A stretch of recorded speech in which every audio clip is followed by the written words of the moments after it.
welcome to First Things First. We made it to Friday. Good for us, good for you. I'm Jenna Wolfe. That's the Hall of Famer Cris Carter. This is Nick Wright. We have come to the end of the preseason, and we are getting ready to start things off. We've also, if I may shake your hand, if I may shake yours, we've also come to the final episode of year one of First Things First. Absolutely. The next time we talk, it will be the beginning of year two. Congrats to you, Pat ourselves on the back just a little bit. It's going to be better than ever. Jalen Ramsey is carving out quite a little niche for himself with opinions on other teams, other players, other game plans. Earlier this offseason, you may remember he took aim at half of the quarterbacks in the league in a GQ article. This time, Gronk was the target in a piece on ESPN.com. Jalen said, here it is. I don't think Gronk's good. Let me say, I don't think Gronk is as great as people think he is. Anytime Gronk has been matched up with a corner, he's had a very bad game, and that corner has had a very good game. All right, CC, I'll let you react for a second. Then, has he put a target on his back with all the trash talking? Because he's going to go into the season with all these teams and all these players having read and heard what he said about, at this point, just about every big player in the game. Any athlete that would say the things in any sport that Jalen, if it was baseball, if it was hockey, NBA, of course they would be targeted. Now, how you're going to target them and everything, but yes, they would be the target because we don't see our athletes like that. We don't see athletes criticizing other athletes as openly. Now, we think we do, and we think that we have some characters of the past that have potentially played football, but we haven't seen that many people like Jalen in the NFL. I would say the most recent guy is Steve Smith, and Steve wasn't as outspoken as him. Steve backed up his talk, too.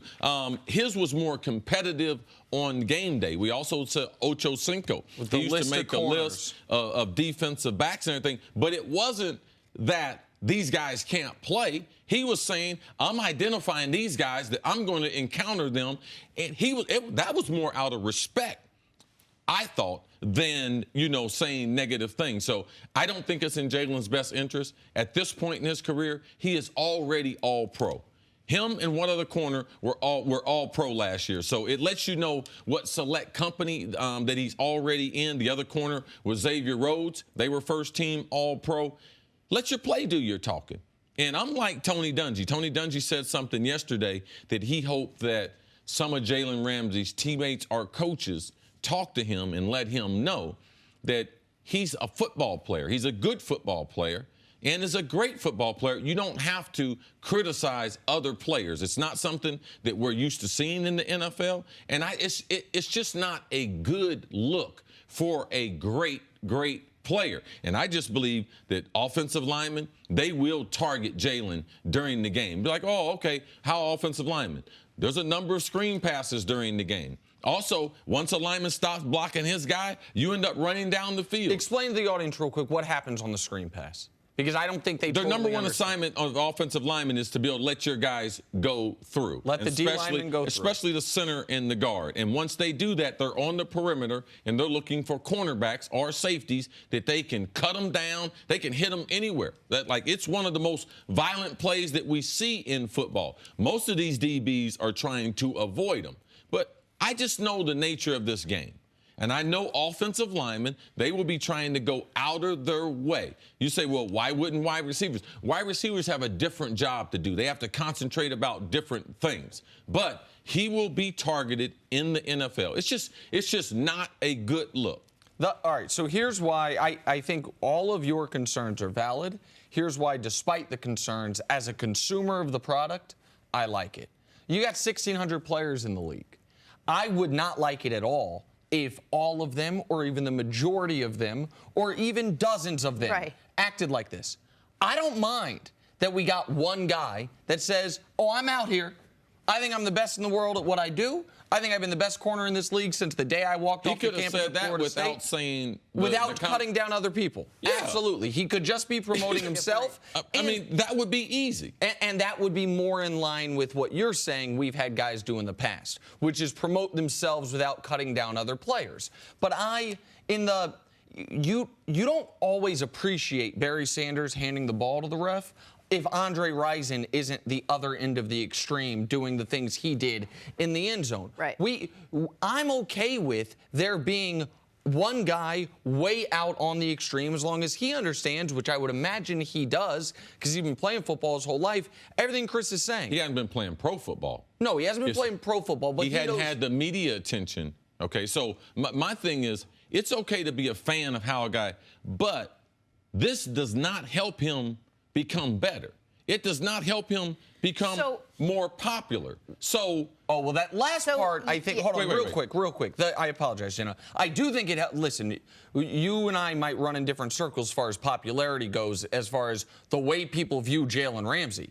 Like, I think the folks that I talk to, non-players, people, consumers of the game, love this stuff. Younger folks love this stuff. And all those people, they don't know anything about this. That's fine, but they still help his popularity. I've been associated with the NFL 3 of the last 4 decades, all right?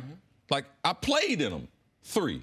So my association of friends is broad and deep, being football-wise and non-football-wise. All right? I've seen the greatest players play. In talking, it did not help them. Now, in your small circle of friends, yeah, it might be popular. But overall, when you have Hall of Fame coaches like Tony Dungy, when you have a guy saying, I don't want to play for the Dallas Cowboys, they didn't draft me. Okay, we've got a lot of players say that. You know who they drafted? Ezekiel Elliott. Well, they made a mistake. Oh, well, the Dallas coaches, I felt like they said they wanted me, and Jerry Jones, I think he vetoed it. A lot of stuff, he don't know if it's fact. What he said about Gronk. Oh, what he said about Gronk is patently false. It's not true. So you and your friends sitting around chuckling, I think this is popular, well, at least get your information right. Sure. but you said it doesn't help him. That could be accurate. Now, I will say in that game he played against A.J. Green, that trash talk he did mano-a-mano to A.J. Green did help him. A.J. Green got himself kicked out of the game, not Jalen kicked out of the game. But a lot of that was stuff he did in the game, talking to him throughout the game. Absolutely. Not in a national article or a national publication. Listen, I'm not arguing that. Go ahead, Jenna. No, what I was just going to say is I think we're also forgetting the fact that he's a place cornerback for a small market team. He plays cornerback for the Jacksonville Jaguars. You'd have to do a lot to put yourself on a national stage where GQ is doing a feature on you. How many football players will they do a feature on? Where ESPN.com follows it up with a long feature on you.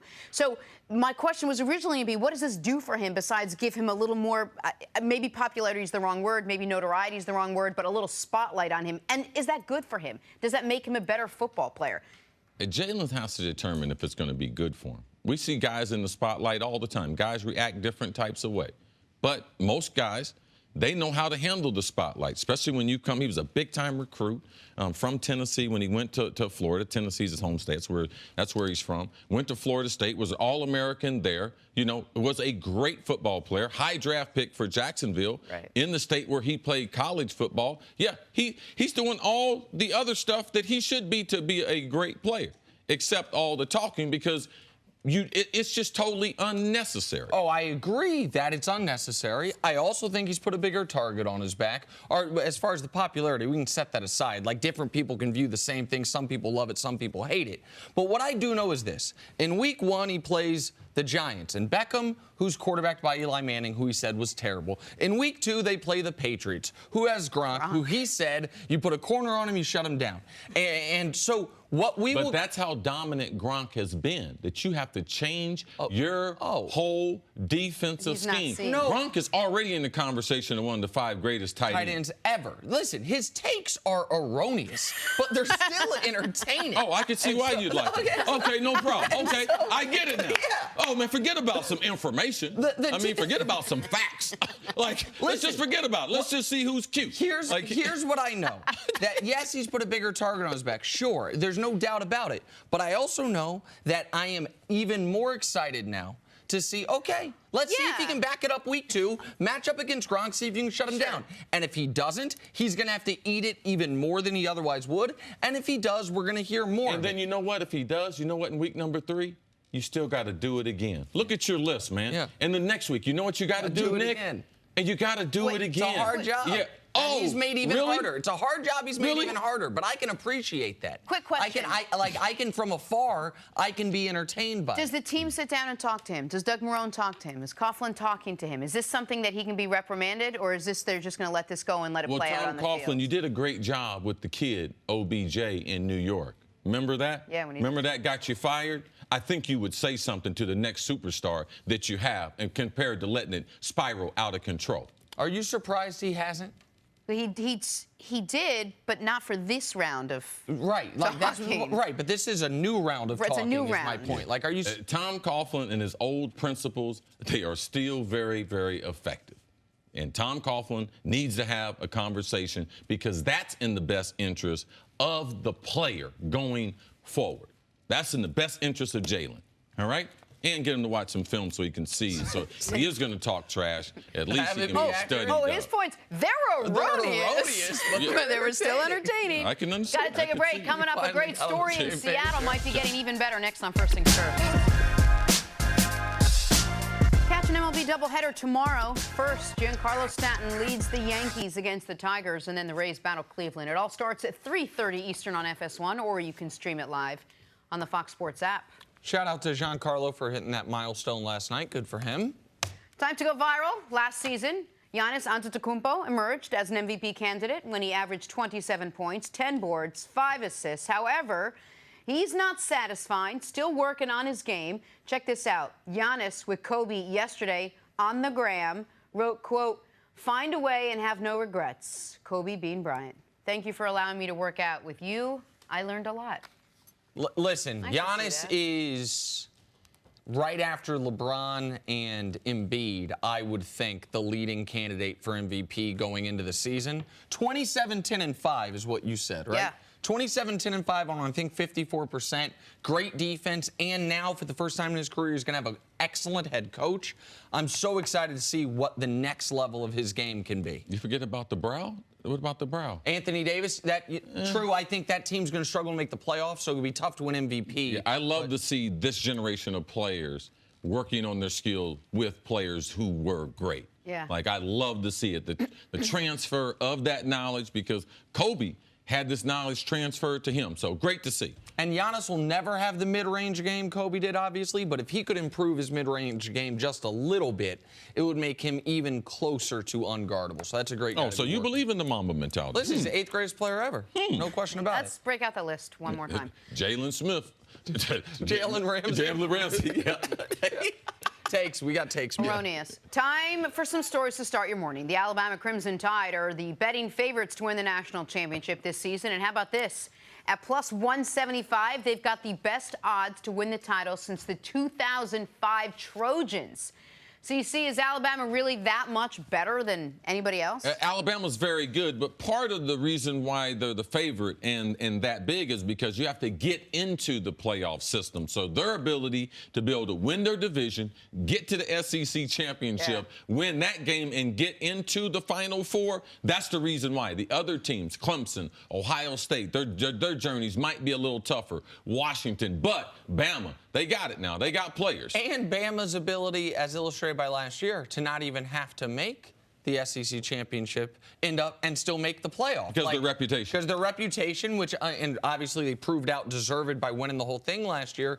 So Bama's a team that, if you're going to beat them, you better beat them early. Because by the end of the season, when everyone's beat up, like Bama's, okay, we're beat up too, but we got more guys coming. Yes. So it's very tough to beat them in the playoffs. So I understand why they're such a big favorite. Back here on First Things First. Look who's here. Super Bowl champ David Deal joins us. Always a pleasure. It's a new season. Here we go. Smells like football. It does smell like football, right? That's just the shampoo and conditioner. It doesn't smell like turf or dirt or anything like that. Good. I'm glad I'm one person away from you. We haven't seen much Saquon Barkley this preseason. Let me put it this way. He's had 4 rushes all preseason, sidelined with a hamstring injury.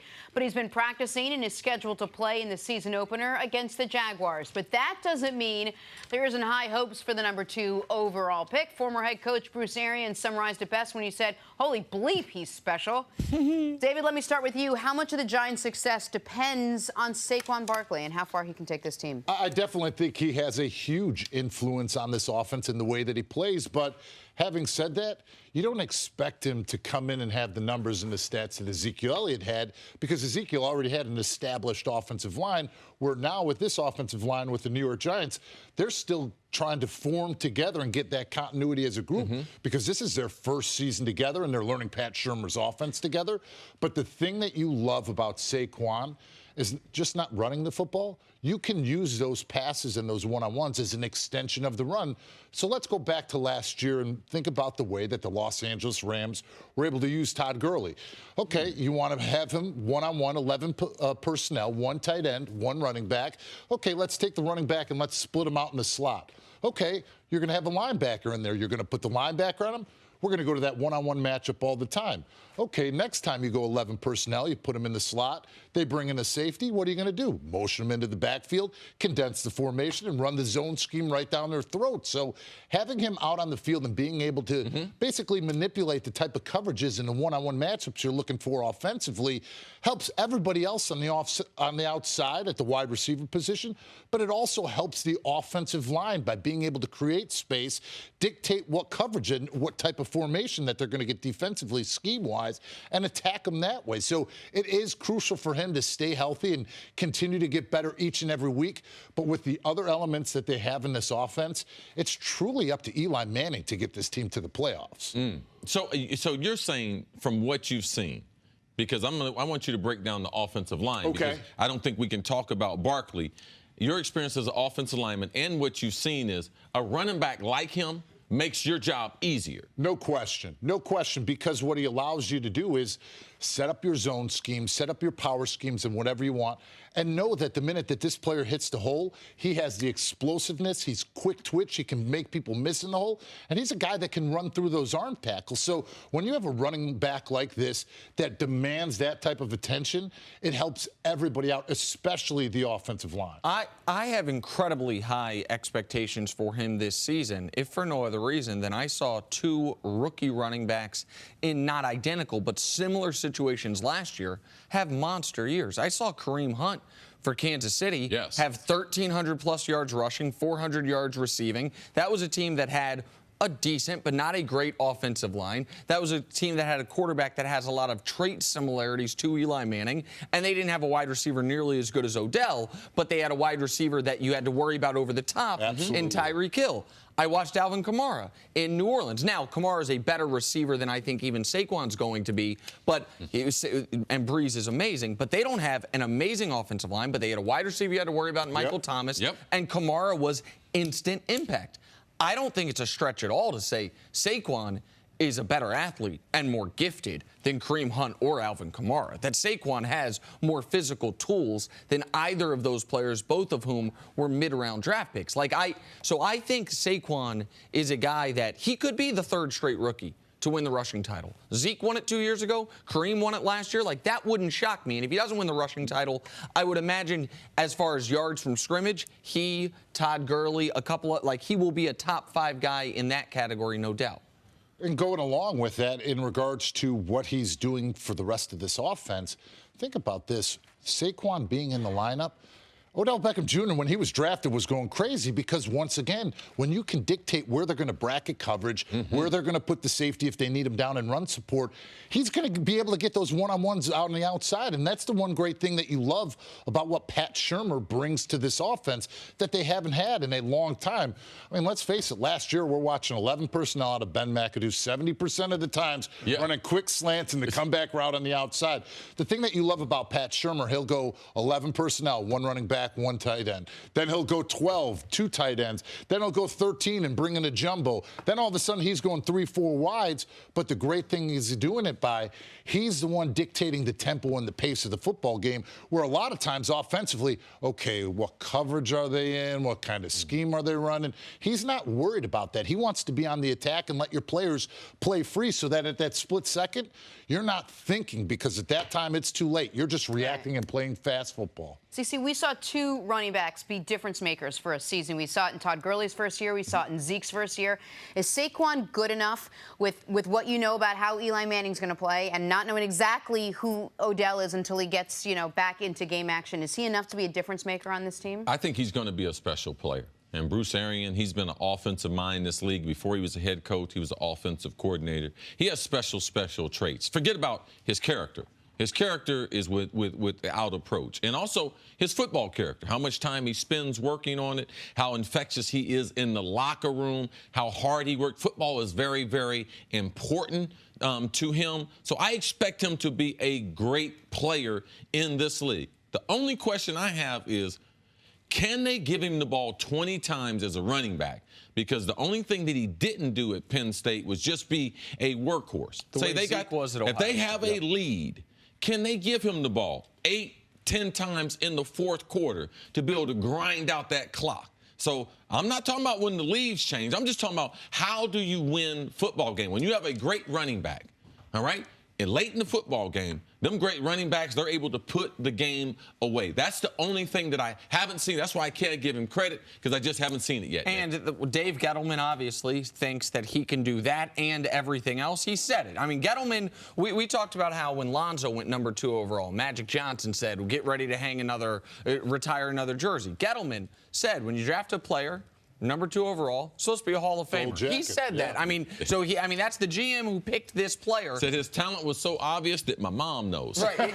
And so for me, I have less questions about Saquon than I would most top 5 picks because of the position, because of the profile. You guys also know, and I think everyone at the table thinks Odell is worst case scenario, one of the 3 best receivers in the league. I like Evan Ingram in year 2. There's a lot of this offense I like a lot. So I'm going to circle back to exactly what you said.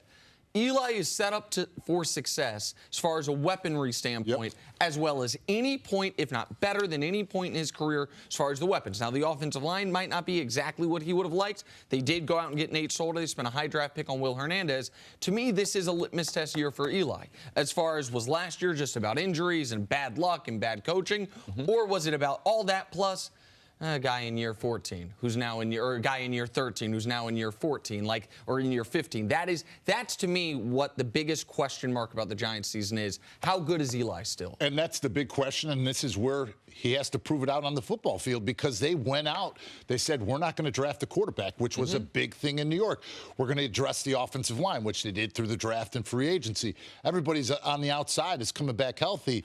There's no more excuses about his play on the field. And to circle back about Saquon, one of the greatest things that happened to him in training camp, week 2, he goes into blitz protection.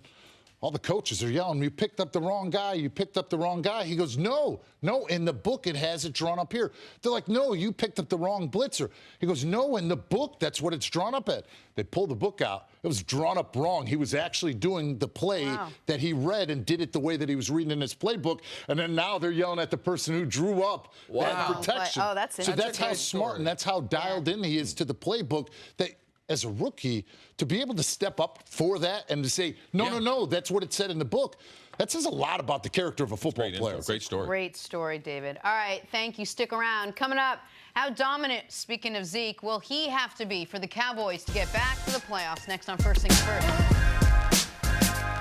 Back here on First Things First with David Deal. The Cowboys have some questions to answer heading into this season. How will Dak do in year 3? Where can the offense go with a beat-up O-line? And how big of a workload will Ezekiel Elliott have with a less than amazing receiving core? No Dez, no Witten, no Michael Irvin. But Zeke is ready. Says this is the most comfortable he has ever felt in the offense. Cris, I'll start with you. How dominant does he need to be for the Cowboys to get back to the playoffs? How good does Zeke have to play? Okay, even if Dallas's offseason had gone differently, if Jason Witten had continued on the career path playing at least another year before he decided to move into the broadcast booth. Dez Bryant, even if they had negotiated and brought Dez Bryant back at a reduced salary, a more friendly salary, with this offensive line, I would have been like, Ezekiel Elliott is the best player on that team, and he's getting ready to rush for 1,700 yards. Like, that's the kind of season I thought. And talking to his dad, he's had a tremendous offseason. You have to realize these kids coming out of college, that first offseason is ruined. I mean, they're going from place to place. And the type of year that he had, we know what he went through on and off the field in year number 2. So he really hadn't had a great workout regimen. We've seen that he's added some extra bulk muscle. Like, man, he is a great football player. And in year number 3 with running backs, I think you can go through the history of this league. They pile up some numbers in those early years. So I'm expecting them. Nick and I talked about it. Nick threw it out there. I think if the Cowboys are going to make the playoffs, Zeke has to have 2,000 yards. I don't know where else the offense is going to come from. I know they're saying, oh, we're going to use him more as a receiver. I believe it when I see it. Zeke, we know what Zeke's great at. We know what he wasn't great at Ohio State, what he hasn't been great at in the NFL. It's not much. He's obviously a great runner. He's a better than he gets credit for blitz pickup guy. He's a good blocker. Yep. Yes. The one part of his game on the field that he has been average or below average, that's catching the football. So I don't think you're all of a sudden going to change that. And some of that is just lack of attempts or lack of making that a focal priority, because yes. you haven't had to, because he's been so good rushing the football. I look at the Cowboys and I look at their weaponry offensively and I say, okay, where are you going to get your touchdowns? Where are you going to get your yards? I think it's number 21, and I don't think 2,000 yards is out of the question for him. He had 1,630 yards his rookie year despite having a terrible week 1 and not playing in week 17. So, like, he was weeks 2 through 16 on a 1,900-yard pace. But the problem is his dominance is only based upon how good and how healthy this offensive line is up front. So already we've got Zach Martin, the all-pro right guard that has a bum knee, hyperextended bone bruise. Travis Frederick now with the autoimmune disease that he just had. We know he's going to be out significant time. Haven't we seen in the past, like in 2017 when Tyron Smith wasn't on the field, what it meant to this offense? For sure. So when you're talking about a center and an all-pro and Travis Frederick, you're not going to be able to replace him with somebody off of the street. Yesterday, Stephen Jones, we're in the market looking for offensive linemen. There's not a center that you're going to get out there right now that's going to come in and be able to do the job that he does, especially the vital importance of a center, not only making calls in protection and guiding the offensive line, but at that position, you can give up 0 ground in the running game. If you give up any penetration, that ball is going to bounce backside to where the entire flow of the defense is coming from, and you're not going to get anything done. So for this offense to have that success and for him to have that dominance, he better have that offensive line healthy in front of him. Two things you point out to me I thought were just a great observation. From an offensive line standpoint, everyone's watching the waiver wire. You pointed out, hey, Chris, it's easier to pick up a guy like you, for fourth or fifth wide receiver. Or a veteran with 400 or 500 catches. That's a guy you can bring in. Right. Now, as far as big people, like, people are not letting go of offensive linemen. If you not quality offensive linemen. Right. So if you look at losing a center as a former offensive lineman, he's talking about the impact it has already on the offensive line. Now, there's only a few great centers in football. Now, the Cowboys have the best center, and losing him and his ability to be able to constantly be able to shore up the middle, because Tyron, you're saying that the losing the center is going to have the same effect as when they lost Tyron Smith, their left tackle. And the one thing about when they didn't lose that left tackle, they didn't even do anything to adjust the schemes to help him out. But when you're talking about the middle of the offense and the middle of the pocket, any pressure in the A and B gap is going to get a quarterback off of a spot to where he's not being able to plant his feet, throw the ball accurately. Now, all of a sudden, it's getting sailed across the middle. And then when you start doing that and leaning on the passing game, who's their number one downfield true threat? That's been the issue. That's the big issue. They don't have it right now. They don't have it, and now all of a sudden you're going to go to Cole Beasley, which now they're going to bracket coverage. They're going to completely take him out of the game. So who are you really going to go to downfield? And that's where this wide receiver by committee is going to falter in the long run for their season. I think a lot of people thought they would spend either their first-round pick or at least their second-round pick on a wide receiver. They waited until the third round, Michael Gallup. In the second round, instead, they take another offensive lineman. They're going to have a rookie starting offensive lineman. And he struggled during the preseason. Yes, he did. Connor Williams. And he was inside. He wasn't even at the tackle position when he played at A&M. That's my question, though. How vital as a rookie offensive lineman is a veteran center? It is vital for them because, like I said, the communication and the confidence, and more than anything, your quarterback better be comfortable getting under center, knowing that you're making all the calls and have him protected. Because if you don't feel that, now all of a sudden you have a Fargo quarterback who's messing around, running around till somebody gets open, and that does not help your O-line. So now if I just walked into this conversation and I heard everything you say, I'd say, wow, Dak Prescott's going to have a tough year. If they are going to place so much emphasis on the running game and make Zeke do so much, at some point he's not going to be able to, and then you look at Dak Prescott and say, well, how is he going to handle an offensive line that's beat up and the lack of basically a depleted wide receiver core? How do you game plan what he's going to do this year? Well, then the next thing that you do is if you can't get a solid run game going, you have to bring Dak Prescott into the element as a runner as well. That's something that they did his rookie year, making him roll out, run bootlegs, run nakeds, RPO. run a little RPO, zone reads. Make sure that you keep that backside defensive end honest, because if all of a sudden he starts crashing down and veering inside, then he can keep the ball and take it outside. If he's going to stay and be disciplined, it just opens up the gaps on the inside for Ezekiel to run. If you want to look at a model, look at a younger Russell Wilson with a depleted offensive line in Seattle. Great example. That wasn't as good as the line that Dallas had, but what they required from Russell early.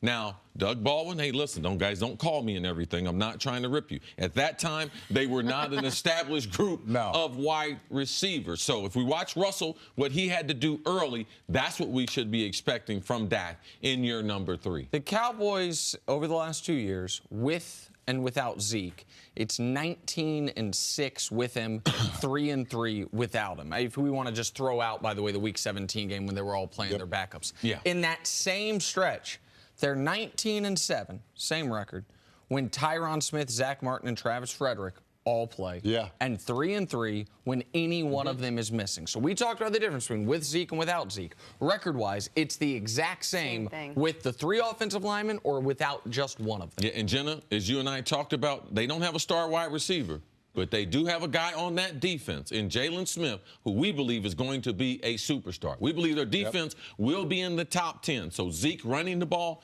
and that defense, that's how Dallas gets in the playoffs. And at the end of this season, we'll be able to judge if they should have taken Calvin Ridley with that pick or they were smart by taking Leighton Vander Esch. The first-round pick this year, absolutely right. All right, we've got to take a break. David, thanks so much for hanging out with us today. Much Great job. appreciated. Football's about to start. Hey, Next on football. Jalen Ramsey happened to be on the field with you. Do you think you might run into him? We are going after him. Welcome back to First Things First. We are going viral. Yesterday, Cleveland defeated the Twins 5-3, further increasing their lead in the division, but it wasn't a great day for everyone in attendance. The Alabama Crimson Tide are the betting favorites to win the national title this season. And how about this? At plus 175, they've got the best odds to win the title since the 2005 USC Trojans. CC, is Alabama really that much better than everyone else? Alabama is. They have more depth than anyone. They have 2 quality college football starting quarterbacks. They have the best coach in college football, and they got an easy schedule. That's part of the reason why they can get to the SEC or get to the Final Four playoff. That's why their odds are the plus 175. I mean, they were able to get to the playoff last year without even playing in their own. I think they've won 2 national championships without being SEC champs. And so, so they have that added benefit as well, that if it's a 5-team race and one of the bubble teams is Bama, they're probably going to get in. Sorry, Ohio State, has happened last year. I don't know that I think they are much better than Georgia.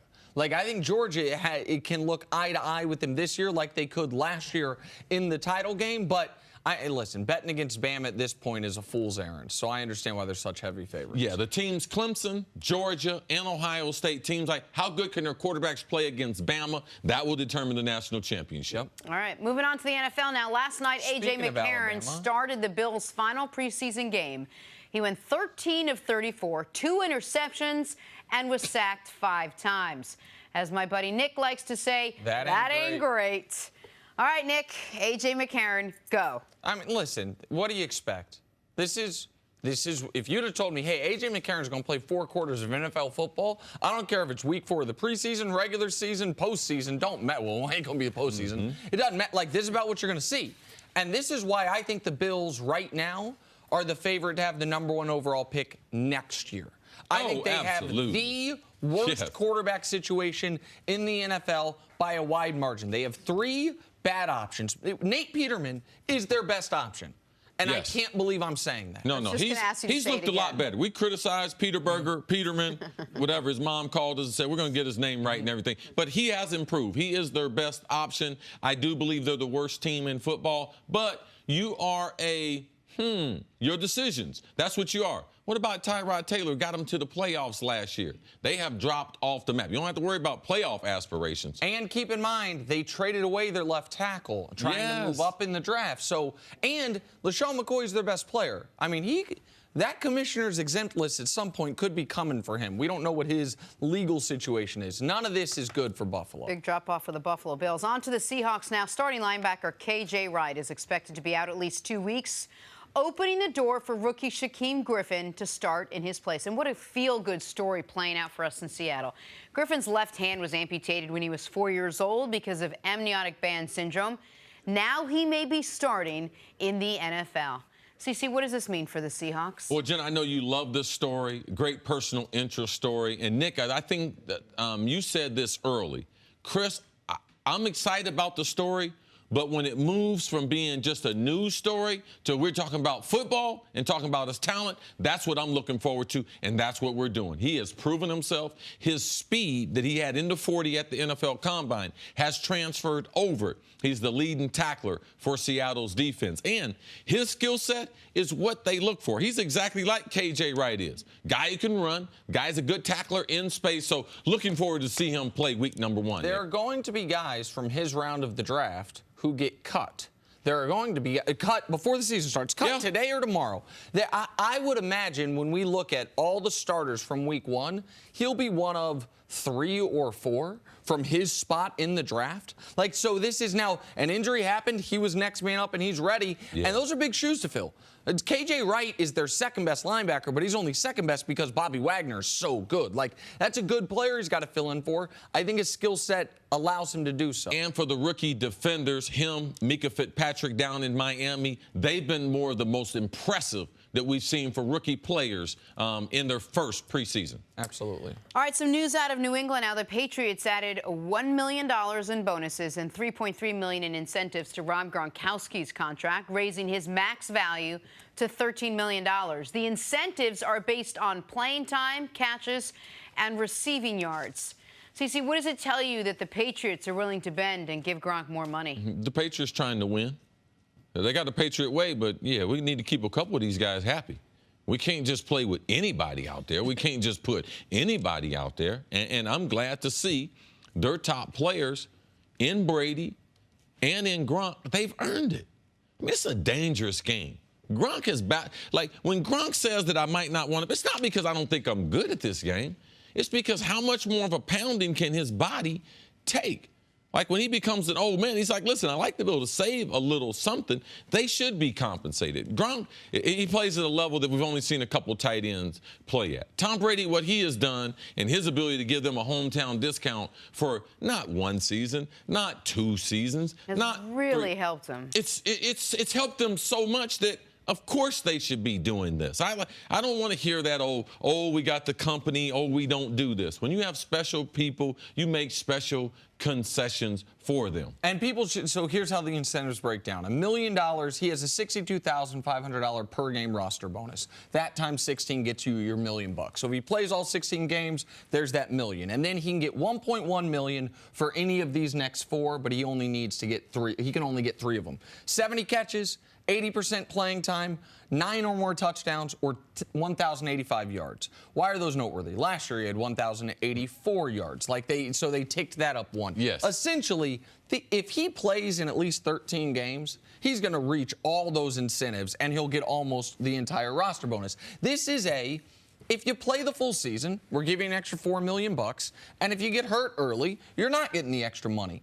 Now, one note go ahead, C. And it also speaks to, no, we're not giving you a long-term contract. We're going to pay you for what you think you're worth right now. And they've done this the last 2 years. Mm-hmm. So if Gronk continues to say he might not play, I don't think they'll sign him to a long-term contract. I think they'll keep doing things a lot like this until he decides to either trade Gronk or Gronk decides he don't want to play. And it should be noted, Brady is knowingly taking an undervalued deal because he wants to win. He knows his legacy is based on winning. And he already has and money. He's got so much money in his wife. Go ahead. Gronk ain't about that. No, Gronk is still paying for a decision he made that, by the way, if I were representing him, I would have cautioned him against. He was a second-round draft pick. So he was on a 4-year, $4.4 million deal. He was very good his first 2 years. So with 2 years left on a deal, paying him just $1 million a year, the Pats went to him.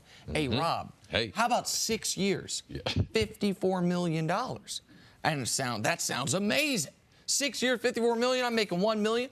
Well, he's still paying for that, because they had him locked in, and they got him so under market value if he continued that performance. Just like they signed one of their offensive linemen to Shaq Mason. 5 years, $50 million. People are like, whoa, he got $50 million. Hey, there's some little tricky stuff there. They can get out of it at any time after 2 years, like they could with Gronk.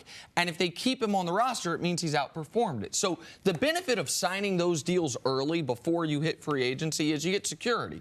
Gronk had injury issues. He got a big bonus up front. That's great. The downside is if you don't get hurt and you keep producing, it's more soup, please. It's like you go then like, maybe you'll get it, maybe you won't. Okay, we'll give you more money, but only if you stay healthy. Like Gronk could legitimately be making double what he makes. Double. And now instead of getting an actual salary raise, he's getting, if you stay healthy, we'll give you more money, which I get why the Pats are doing it, but he's still paying for a decision he made. How many more years can ago. Gronk put up those kind of numbers? Oh, I mean, if he's healthy, I think he can do this for another 4 or 5 years. Well, this is the thing. We don't know the state where his body is. Yeah. All right? And he wears armor all up. I mean, look at him. Yeah. I mean, Gronk is built for football, but only so much football. Even the best of them, the biggest of them, eventually they have their day. I believe Gronk can play another 3 years. I don't know if he can play 3 years in New England. And his body almost works against him because he's so big, the way guys have to hit him to bring him down, like the different places on his body, especially now that you can't hit guys high. I mean, they got to hit him low. They got to hit him in the legs. When they did hit him high in the playoff game, got a concussion. Like, I mean, he plays a punishing position in a punishing manner. And the reason why he was drafted in the second round, he had problems in Arizona. Bad back. He was marked down. So he was a medical risk coming into the league. Right. All right. Let's move on to all the reasons we'll all be home Saturday night. There's really just one big one. Huge college football game this weekend. Michigan heading to South Bend to take on Notre Dame. Who won't be watching that? Jim Harbaugh enters year 4 as Michigan's $9 million head coach. Cece, how much pressure is on Harbaugh this season? Well, there's a certain amount of pressure because what we've seen in the great coaches in college, when they decide to make the transition, and typically no matter where they go, in the first 1-2 years in college, you can get the program turned around. The big programs we've all seen turned around within 3 years. If you look at Nick Saban, what he did, look at Urban, what he did, forget about Florida, Ohio State, the big programs get turned around quick. He's got the program turned around. He just can't coach quarterbacks. Obviously, because he's got a bunch of kids that he has gone through, guys who had high marks in high school, and they came there. And also, he's had a bunch of guys who have transferred that he has not been able to get the productivity from the quarterback. Their defense, it's been nationally ranked a couple years. It's the best part of their team. Their quarterback struggle has prevented them from being able to perform in the big games. Also, your two rivals, Michigan State and Ohio State, you can't only win one game in 3 years against those teams. So he's 1-5 against the two biggest rivals. All right, so listen, I think Harbaugh is better than his record has suggested. He takes over 5-7 team. His first year he goes 10-3. That loss to Michigan State is after a bad snap on a punt. His second year, they are, I believe, a faulty spot away from beating Ohio State and being in the college football playoff. Last year was by Michigan standards, a disastrous year. You can't go 8-5, and they lost their final 3 games of the year, which is why this game becomes critically important. It's basically a pick-em at Notre Dame. If people glance at Michigan's schedule, what you're going to see is middle of October to early November. How about home for number 4 Wisconsin, at number 11 Michigan State, home for Penn State. Those are 3 games in a row. And then a couple weeks later, how about you go to the Horseshoe to play Ohio State? They have a brutal last 6 weeks of the year. You can't start off 0-1. Like, you just can't. So for Michigan's, I mean, they could because Notre Dame's good. It's on the road. It's a pick 'em. But if they are going to have a chance at getting 10 wins, because 10 wins his first year was not nearly as impressive as 10 wins would be this year with this schedule. And as far as the quality of the Big Ten, with Penn State being back, with Wisconsin having arguably the best team Wisconsin's had in a decade. Like, this is a tough year in that conference, so you can't lose your your rivalry game against a non-conference opponent in Notre Dame. I'm curious to see their quarterback. You said he hasn't been able to coach quarterbacks at Michigan. He's got the best quarterback he's ever had. The transfer from Ole Miss. He's got new coaches, a new strength coach this year, an offensive line coach this year, and you're still shaking your head. They've been through a couple of strength coaches. They changed. They were with Adidas. Then they went to Brand Jordan. They've changed everything but that guy. All right? Like, they think Harbaugh was going to answer all the things. Harbaugh has been a disappointment in college football. Now, Nick might think it's cute. The guy shows up in khakis at a kid's house at midnight. Like, Michigan should have a good quarterback with Jim Harbaugh as the coach. That has been a failure by him. I think they have a good quarterback this year. I also think he's Urban, Saban, in no order. Urban, Saban, Dabo, Chris Peterson. Those are, to me, James Franklin maybe as well. Where Your does five Harbaugh best coaches. fit Well, that's what I was in the going to say. hierarchy? We shouldn't even be talking about him, if you ask me. Because what has he done to prove it? And nothing. We're basing we're basing it on, man, he was a good NFL coach, and we give him credit for that. But he has not been a great coach since he's been at Michigan. That just happens to be the fact. Even if I had gone to another school, I wouldn't be saying, you know something, I think Harbaugh's done great in his 3 years at Michigan. No, he hadn't. What I'm basing it off of, he's won everywhere he's ever been. Stanford now is a power program. It wasn't when he got there. He beat USC and that Pete Carroll dynasty How many years did it take him, though? What? How many years did it take him to get Stanford turned around? What, 3 years? He's past that time. Okay, but Michigan was a bad spot away from being in the playoff in year 2 after being a disastrous situation under Brady Hoke. He got them turned around in 2 years. Last year was a down year. So the best coaches don't have him. I get it. He's not Urban. He's not Saban. Okay, well, let's say that then. I did say that. Okay, there we go. I did like say that. I said to me, there's 5 coaches that are clearly superior to him. But you can't say anyone other than that list of the truly elite 5 guys that are clearly better than him. I do know some people at Michigan. I do know some people on the board of trustees, and they are not happy with the overall performance of Jim Harbaugh with his football team and some other stuff that's happened as far as recruiting, shenanigans, things like that. They should be careful what they wish for. Quickly, what would you consider a good season for this Michigan team this year? 10 wins and 10 what? wins. A win over one of the rivals? No, 10 wins is not good enough. You got to win your conference. Right? Would you like to say Jim Harbaugh, after 4 years at Michigan, you know what he hasn't won? He hadn't won the Big Ten. He could win 10 games, but if he does not win the Big Ten, it will be a failure. Those are the normal standard for Michigan men. He's not a Michigan man, so he don't know that, but that's the normal standard that they have. All right. You got all that? That's a tough standard when the best team in the country might be They've only been Ohio State. playing football for great football for 130 years. I understand. Thank you for listening to the First Things First podcast. Remember, leave us a review and tell us what you think. Subscribe to the podcast on Apple Podcasts and catch us on FS1 Monday through Friday, 6:30 a.m. Eastern. For Cris Carter and Nick Wright, I'm Jenna Wolfe. So long, everybody.